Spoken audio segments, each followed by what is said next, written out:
Wait, did he really say it like that? Yes, it's the quote. You want to pull it up? Let's pull this up. And I said, I didn't realize that. I said, if I'd have known that, I wouldn't have drafted you. Boom. Today's guest, NFL reporter and insider Andrew Siciliano. We touch on the Broncos drama. He had an interesting take on Sean Peyton and Bo Nix. And he talks about an NFL player that might be a sneaky good investment. Without further ado, Andrew Siciliano. Don't forget to like and subscribe and leave some comments below. We want your opinion because you're consuming the NFL in a deeper level than most card collectors are on a daily basis. And so I want to touch on Super Bowl, but also want to tie up a few loose ends. The Denver Broncos. You'll notice that Bo Nix has an injury, but it now seems to be layered with organizational dysfunction. Sean Payton and Bo Nix are at odds with his previous injuries and what is being shared publicly. I'm going to layer something on. From a card market lens, I want to preface a good indicator of a player's value and where it's trending is looking at a specific card, their rookie Prism Silver. Bo Nix's rookie Prism Silver is still holding value despite that injury we saw. However, my ears cannot unhear the quote from Sean Payton from earlier this week when he said, if I had known that, referring to Nix's previous injuries, I wouldn't have drafted you. To me, the quote is way more concerning. Wait, did he really say it like that? I know he said that he was predisposed. I'm gonna have my producer pull it out. Let's pull this up. He said he had one in high school, and then he said he had one at Auburn. And I said, I didn't realize that. I said, if I'd have known that, I wouldn't have drafted you. Boom. Now, hold on. It's tongue-in-cheek, right? I hear a little bit of... There was a little bit of laughter. Okay. A little bit of laughter. I appreciate adding context. I think he was joking, but Sean obviously can twist the knife a little bit. I don't think there's an issue. Let's cut to the chase. I don't think there's an issue. I think if Bo Nix had been healthy, the Broncos would be in the Super Bowl. I'm sorry, Patriots fans. Obviously, the weather factored as well.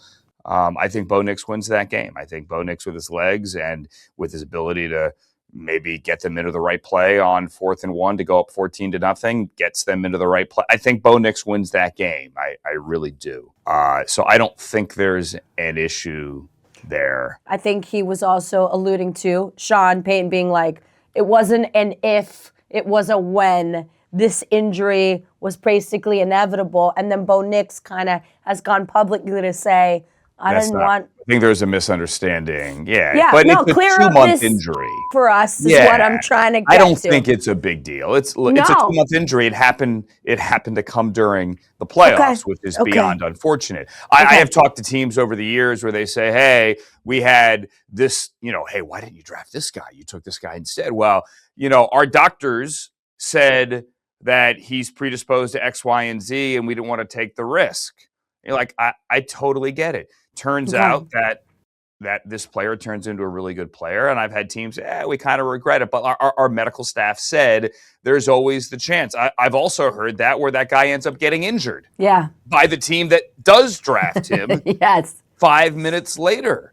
Cool. You've heard players get to teams and they go in and get their physical, like free agents, and their doctors look at it and go, dude, like you've got no cartilage here. You have no ACL here. You have, you need shoulder surgery. And they go, yeah, I've known that for years. But I just put up 4 straight Pro Bowl seasons, and their doctors go, ooh, I don't know. Just knowing what you know about the Broncos, we should feel I don't think it's an issue. Nothing. I don't think it's an issue. We'll stay on coaches then. Coaching changes and hires are also something collectors take note of. There was a lot to take note of this season. And I'll give you some examples. Like Mike Vrabel has directly impacted Drake May's card value, right? On the flip side, Sean McDermott has likely also impacted Josh Allen's card market. And then you could even take it a step further, a head-scratching decision to move Joe Brady to head coach as collectors may be in limbo, as Brady has been part of the system that has failed to punch the Bills' ticket once again. given your expertise, what coaching vacancies have been filled that we should feel very, very good about? So I think on the surface, it's John Harbaugh, Jackson Dart.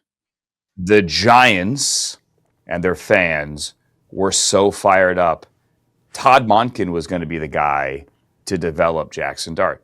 John Harbaugh wanted that job. That's the job he circled. Jackson Dart was a huge reason for it, and he was going to go there. And he's going to bring Todd Monken to be the guy to get Jackson Dart to be the guy that, we want him to be, right? So Todd Monken's now going to the Browns. Now, I don't think it's like, throw away your Jackson Dart cards. My nephew is eventually going to get this one. I do think, look at the Browns' IG this morning, and you see Todd Monken and Shedeur loving it up, and Monken saying, hey, we were going to draft you, meaning Baltimore. Remember that story week 2 back in September? Schefter broke the story on Sunday morning of week 2 that the Ravens, as the Browns, we were in Baltimore to play the Ravens, were going to draft Shedeur and Deion, or Deion and Shedeur maybe said, we're behind Lamar there. I'm not saying Shedeur is going to be the starter. I am not in any way saying that. He could be. He had a lot of really good moments down the stretch. A lot of moments where you're like, oh, wow, okay, I see it. That's the guy. He also, at times, looked like a rookie quarterback because, breaking news, he was a rookie quarterback. They are probably going to add another quarterback in the draft or in free agency or via trade. No one is handing Shedeur the job. Andrew Berry has made that clear, obviously. However, that Todd Monken-Shedeur pairing, I think that could be interesting. I also think if Kevin Stefanski and Michael Penix get on the same page and Penix is healthy and it isn't Kirk Cousins or somebody else there, I think that certainly bears watching as well. I think that one could be fun. And Brian Daboll, Cam Ward. Let's not sleep on that. That one will be fun as well. Are there any hires then on the flip side give you pause for concern? Well, we don't know who the Raiders coach is going to be yet, but we assume that Fernando Mendoza is going to be the number 1 overall pick. Who's going to coach that kid? I don't know. What's the Malik Willis market right now? Malik Willis has the highest passer rating in the NFL. Interesting. Malik For whatever Willis, that. yeah. Malik Willis is the free agent quarterback this year. Fun. There are, you do these workshops on, hey, what do we do with this team's roster and that team's roster and this team's roster? Malik Willis can't go to all 10 of them. So he is going to get paid by somebody, and he is going to be the guy, somebody. Now, what that does to his card value, what I recommend you doing in terms of his collectibles, that's up to you. I'm just a football guy with only a little bit of knowledge of the modern card world. I'm trying to get back into it. But Malik Willis is going to be the guy somewhere. Who would you like to see him paired with? I mean, he could go to the Steelers. I don't think so. I think it's Aaron. He could go to the Browns. I don't think so necessarily. He could go, I don't know that the Dolphins can get added to his contract right now, but Jeff Hafley, the new head coach there, just came from Green Bay. Maybe he could go there. Any team that needs a quarterback, Malik Willis is going to be on that list. How about this? As their starter. Their starter? As their starter. Do we think the Raiders get a Malik Willis and then put Fernando Mendoza under a couple years? It wouldn't be that way. It would be I do not think that Malik Willis is going to go to the Raiders, but if we're in the multiverse here, there is a parallel universe somewhere in which the Raiders trade the number 1 overall pick and sign Malik Willis. Quickly on coaches too. Bill Belichick. I give long answers, yeah. No, this is good. Bill Belichick not making the first ballot for Hall of Fame is based on Gates, Spygate, Deflategate, one of the Gates. What do you make of that? It's silly. The process is broken. There are a lot of people that have said, hey, I wanted Roger Craig to get in, and I put him on top of the ballot because I figured somebody else would vote for Belichick. And you could only vote for 3 out of the 5. Why are the coaches in with former players as contribute? The whole process is broken. We could agree on that. Sure. If you were to go post scandal, and I'm going to include Deflategate, don't at me, Patriots fans, but you'll understand where I'm going here. If you go from the minute Brady got punished for Deflategate and start Bill Belichick's career that day. He has 100 victories, playoffs included, 3 trips to the Super Bowl, and 2 Lombardi trophies. That alone is a Hall of Fame career. Right there. So he deserves to be in the Hall of Fame. That alone is more of a Hall of Fame career than some coaches that are currently in the Hall of Fame. So right there, if you want to start the clock, if you want to hold those gates against him, I'm not going to argue with you necessarily, but I do think everything needs to be taken into consideration. He's the greatest coach of all time. Okay? Put him in. But even if you're one of these people that wants to hold it against him, like if you're one of these people that looks at David Ortiz and Manny Ramirez and said, hey, by the way, they were on that New York Times list. I mean, come on, people. Are we really pretending? Are we really pretending?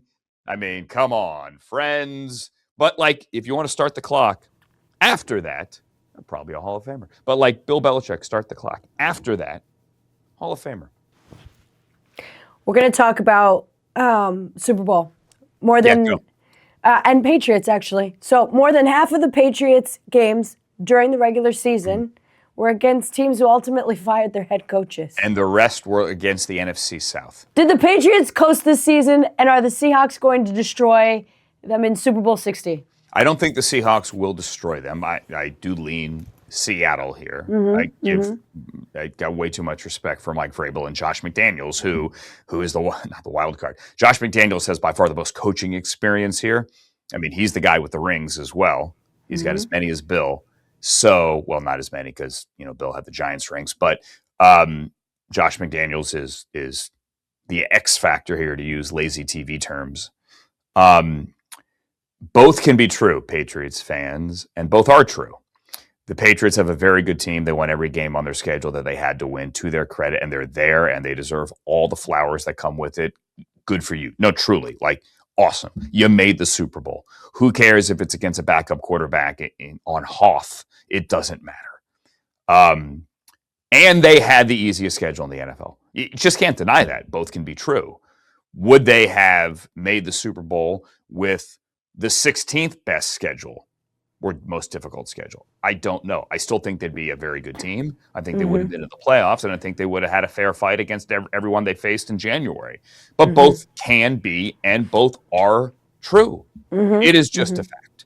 But they also deserve credit. Mike Vrabel, Elliott Wolf, Ryan Cowden, who came in with Mike, of going out and building up this roster with a great draft class this year. And also they spent the most money in free agency. Free agency does actually work sometimes.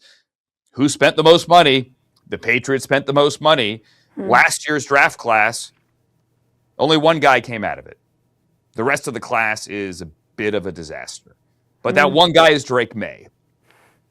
And that one guy's good. This year's draft class, good. So congratulations for your turnaround, and you had an easy schedule. The NFL's cyclical with the schedules. Next year, the AFC North, Steelers, Ravens, Bengals, Browns play the NFC South. AFC East played the NFC South last year. It does matter. It does. It does. However, the NFC South is better. Panthers obviously didn't have a winning record, but they're showing signs. They made the playoffs.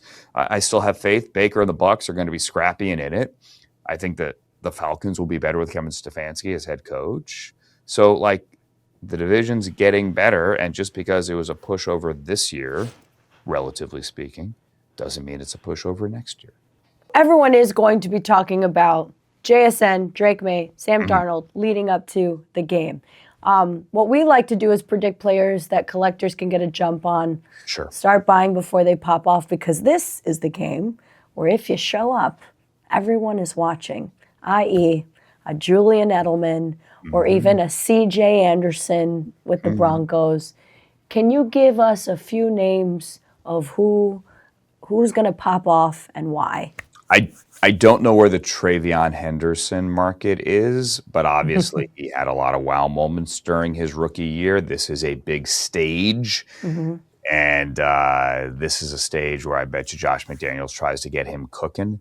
I mean, He's an amazing weapon. There's one. And I don't know how much of a market there is for a second-round safety, but Nick Eamon-Worry, he's not going to be Defensive Rookie of the Year. That's Carson Swessinger, who should have been, by the way, a Pro Bowler and maybe even an All-Pro. He was that good. I think he had 7 consecutive games with double-digit tackles, which no other player in the NFL had. He wore the green dot as a rookie, but I digress. Nick Eamon-Worry is, I mean, you can make the argument he's the best player on the best defense in football as a rookie. And he is going to be in the spotlight. Absolutely. He is a chess piece. He's a safety. He's a nickel. He's a backer. He's everything in that Mike McDonald defense. If we had to redraft, Nick Eamon-Worry is a top 10 pick last year. Okay. Wideout or a tight end, that those offensive weapons are what collectors are like, oh my gosh, I need to get that guy now. Of course. Great question. I don't know that any of the Patriots wide receivers pop. Obviously, Travion Henderson was the guy I mentioned earlier. Certainly is a fun player. I don't know that any of them pop. Stephon Diggs at the end of his career, so maybe there's a Cardi B bounce if he gets his Lombardi trophy here. How about that? Something like that. On the Seahawks side, it's JSN, and JSN. Kenneth Walker's about to get paid this offseason. He's going to get a fat check. It's upsetting Zach Charbonnet, local kid here in LA, can't be in the game. He tore his knee up. AJ Barner was a touchdown machine for the Seahawks as a rookie tight end. He's not going to get the Brock Bowers, Harold Fannin, Ty Warren kind of yardage. That's not his game, but he is a red zone weapon. So, would it surprise me if he gets 2 touchdowns in this game? Not at all. Ooh. Okay, we like that. Yeah. I finally want to emphasize the We and We the Hobby. I love that you spent your childhood earnings collecting, buying cards. Absolutely. So my whole life as a kid. Basically your whole life. No, as a kid. I grew up in Northern Virginia, outside D.C., the D.C. burbs. I mowed lawns. I babysat in the neighborhood, all to buy baseball cards. I would go to every once a month. There's a baseball card show at a Best Western about 20 minutes away, and my parents dropped me and my buddy Josh off, and we would just wander the baseball card show all weekend. We're taking you to the Dallas Card Show. Is there that big Chicago one still? Yeah, the National. Oh, want to come to the National with us this summer? I would absolutely, totally do that. 1,000%. Oh my God. Yes. I used to. That was my life. They're all. I brought one for show. I'll cover it up, but my original Billy Ripken. It doesn't say rock face, kids. It says something else. That was. We can bleep it. That's great. That was bought from a Fleer wax pack somewhere in Northern Virginia, probably at a 7-Eleven.